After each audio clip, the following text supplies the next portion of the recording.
What up, though? I am Fontaine the Titan. Peace to the fam. And if you haven't done so already, go ahead and subscribe to the channel. We about to get into this law of polarity, all right?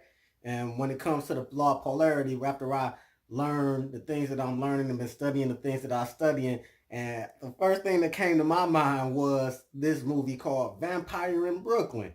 Don't know if y'all seen the movie. If y'all haven't seen it, it's really funny. Go check it out. But it's this part that's hilarious in the movie, but it has some esoteric value to it based on what they were saying. So, Vampire in Brooklyn got Eddie Murphy in it, and of course he played multiple different characters in the movie, right?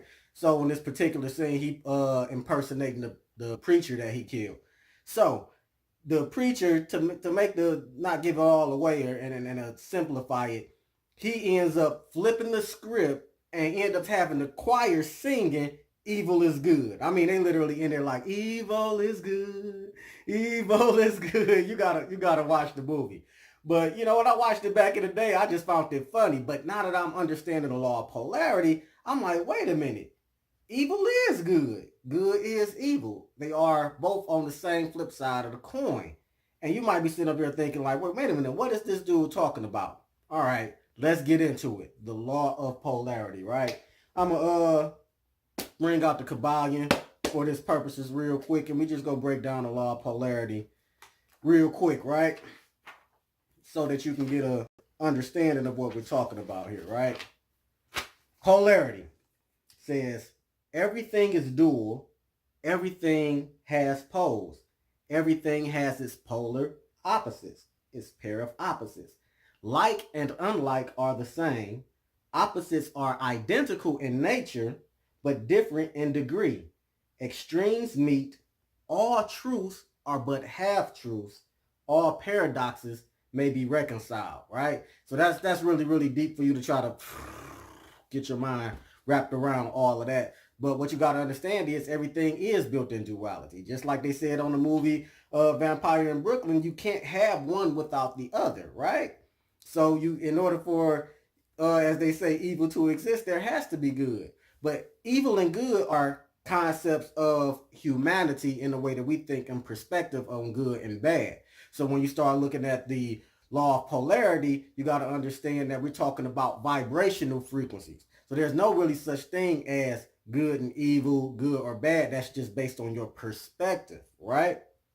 So just that's the same thing with hot and cold. Hot is not worse than cold. It's just a matter of degree along the scale. And everybody has their own perspective of what there are on their own polarity scale. So that's the first thing that you got to understand about polarity. It is not something that is universal, that is cut in concrete, right? Or etched in stone, as they would say, right? Everybody has their own polarity scale. What is hot to me might be cold to somebody else, and so on. What one person might perceive as love might not be as loving to somebody else. But we go get into it and how this all break down, right? So, what you got to understand here, it says, and I'm reading straight out the Kybalion, it says, good and bad are not absolute. We call one end of the scale good and the other bad, or one end and the other evil, or one good and the other evil according to the use of the terms. A thing is less good than the thing higher in the scale, but that less good thing is in turn more good than the thing on the thing up under it. So, and so on, more or less, being regulated by the position on the scale. And so it is on the mental plane that love and hate are generally regarded as being things diametrically opposite to each other, entirely different, unreconcilable.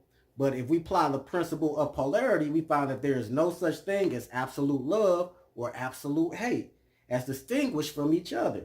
The two are merely terms applied to two poles of the same thing. Beginning at one point of the scale, we find more love or less hate, and as we ascend the scale, we find more hate and less love. So the hardcore part about it is that I know many of y'all have probably been in relationships and you done love somebody so much that you hate them, right? And it's like, oh man, that don't go together, but it actually does. And based on learning polarity, you can find a way to get out of these moral conflicts and these mental conflicts that you might have. Because the whole goal of learning the law of polarity is to become unpolarized, all right? Becoming unpolarized is part of what we call mental transmutation, right? Mental alchemy, all right? But before we get into alchemy, let me read you this part real quick out of one of my favorite books of all time, Ancient Future, right? And this struck me to be able to want to convey this to you, and this is in the last chapter on the law of polarity in this book. It says, all experiences, events, items, and emotions can be classified as positive or negative. For example, love is positive and hate is negative. The positive pole is considered a higher degree of vibration than the negative pole and is therefore dominant. The ancient Hermetics stated that the tendency of nature is to move in the direction of the positive pole, which is forever increasing its vibration.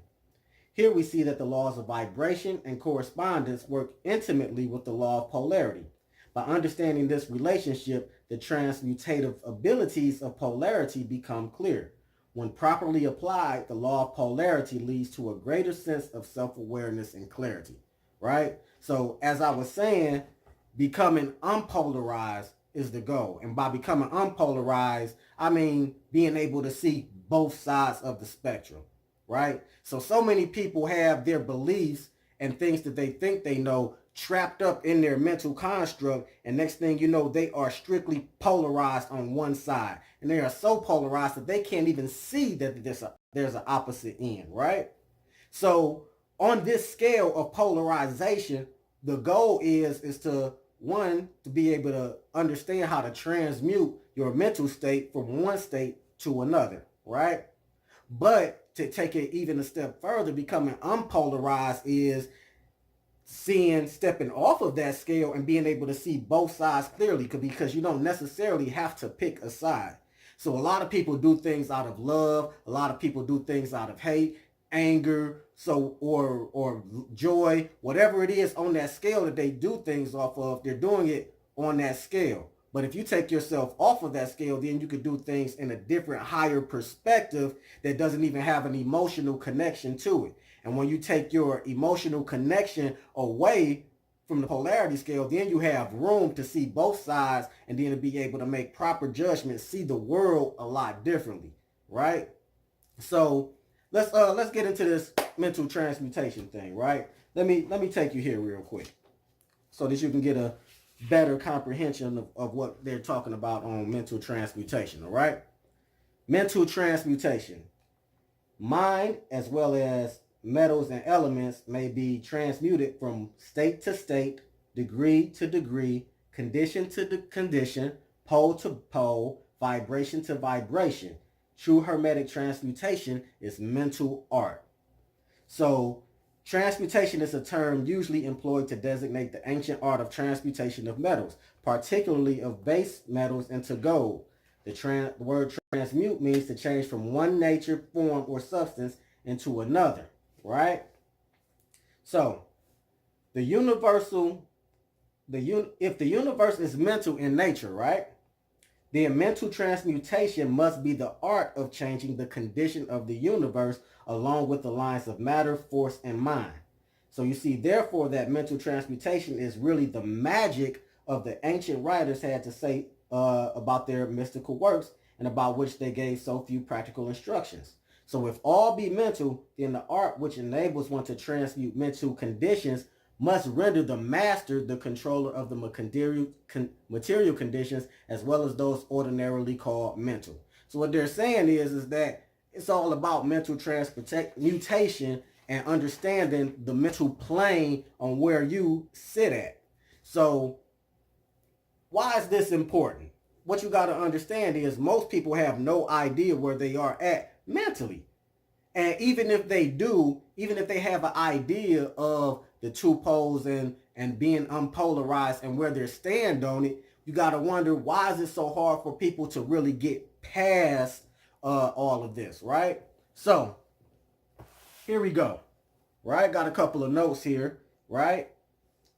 Why is it so difficult to change your beliefs, right? Because what you got to understand is on one side of the polarity scale is beliefs, on the other side is truth and facts. But however, you can be so trapped into your own beliefs that you know that your belief is a truth for yourself. Because keep in mind, when it comes to polarity, as I said, it's all about perspective. And everyone has their own polarity scale. So it's about getting off of that scale to become unpolarized. And you can tell when somebody is out here polarized because you always arguing. When in the process of becoming unpolarized, it probably takes 6 months to a year depending on who you are, because you understand that you are polarized when you're always arguing with somebody. When you stop arguing with people, then you know that you're getting past these human levels of understanding and getting into higher mental planes and getting off of this polarity scale, and then you understand where the polarity is on each scale, right? On each scale that you're working with, especially on the mental plane, okay? So, most people mistake their beliefs for truth. Even if it's not their best interest, some people resign themselves to their fate because they mistakenly accept their belief as truth. And so what happens is when we're born with a clean slate, don't have nothing on us, but our brain is like a sponge. And everything that we've been told since we were born all the way up until we're adults, we believe it to be truth without no other investigation, no further research, and we hold on to these beliefs, accept them as truths, and then therefore, bam, we stuck on one side of the polarity scale, and we don't want to let that go, right? And this comes from a lot of things, from religion to maybe you say your daddy ain't about nothing because that's what your mama told you. These is all mental constructs, right? So you have to be able to get off of that and then get the opposite side of understanding. Because, hey, we understand now, you know, you born in as a Christian and you thinking that that's the only religion out here. Then you find out that there's a bunch of religions out here. And then you find out it's something even beyond religion, right? But if you still stuck on that end, you just still gonna be like, all right, I'm only here for this particular religion, whether it's, Christianity, Islam, or whatever. And then that's my other example about finding out your daddy ain't nothing because that's what your mama told you. You got to get older, then find out what was going on with your daddy to find out. And maybe your mama didn't allow you to see your daddy and just told you a lie, but you accepted it as truth. So it's about finding that other side of the scale, because you mess around and talk to your daddy and he mess around and tell you, look, I've been paying child support, I've been doing this and I've been doing that, I've been going to the courts, and she still wouldn't let me see you. You know, so I just figured I'll wait till you get grown and then try to build a relationship because your mom is in the way. And boom, now you got a whole nother side of the story. All truths are but half truths. The law of polarity is in effect every time. So we got to watch the things that we believe, watch the things that people have told us all our lives, get back, get a greater understanding, get both sides of the scale on the polarity scale, and then we can step back and not be polarized and have our emotions involved in the things that we research, the things that we learn, because morality within itself is a human construct. Like you say, on the polarity scale, what's wrong to somebody else might be right to somebody else.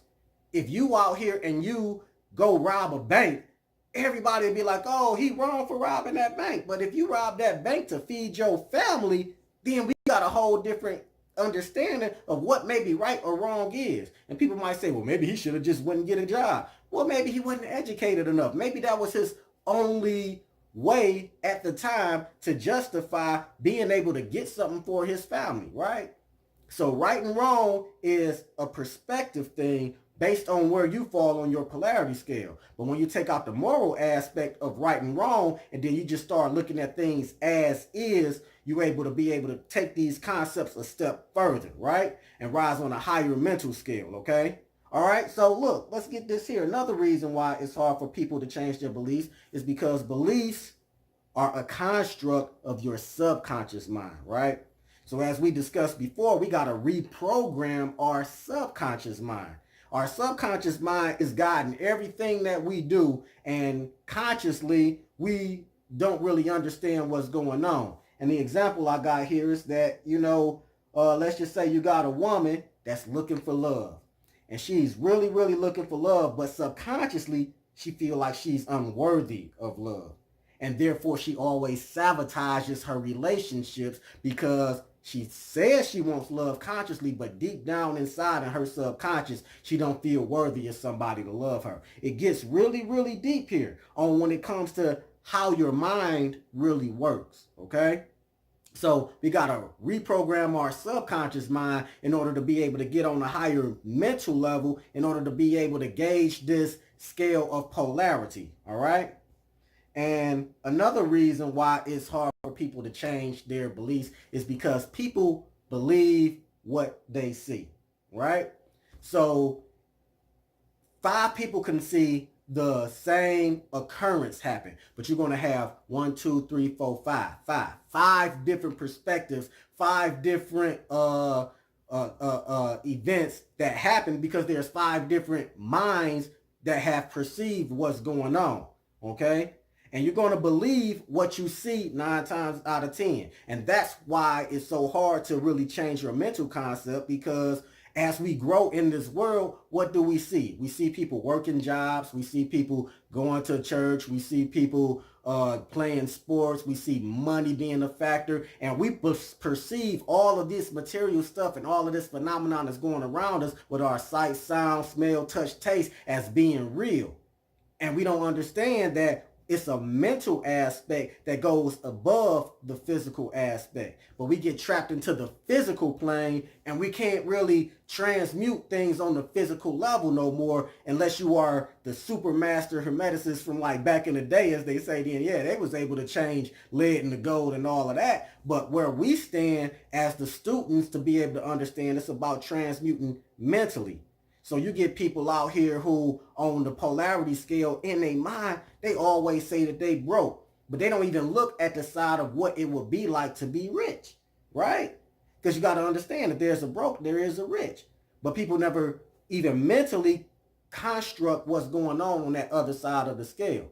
And then therefore their magic, everything that they're trying to do won't work because they're stuck in the polarization. So you have to become unpolarized mentally in order to be able to really take things to a higher level, right? So when they break down these, laws of Tahuti, Hermetic Principles, they got them going in a certain order, right? You start off with the law of mentalism, then you go to the law of correspondence, then you go to the law of vibration. And now we at the law of polarity. They go in a certain order because the understanding has to be in that order. Once you understand that all is mind and the universe is mental, and you start getting a grasp of that, then you can go to the law of correspondence, as above, so below. So you understand that there are planes within this whole mental construct. Then you go to the law of vibration. Now you understand that everything vibrates, everything moves. And just like we said, we have our emotional frequencies. Everything is vibrating on the frequency.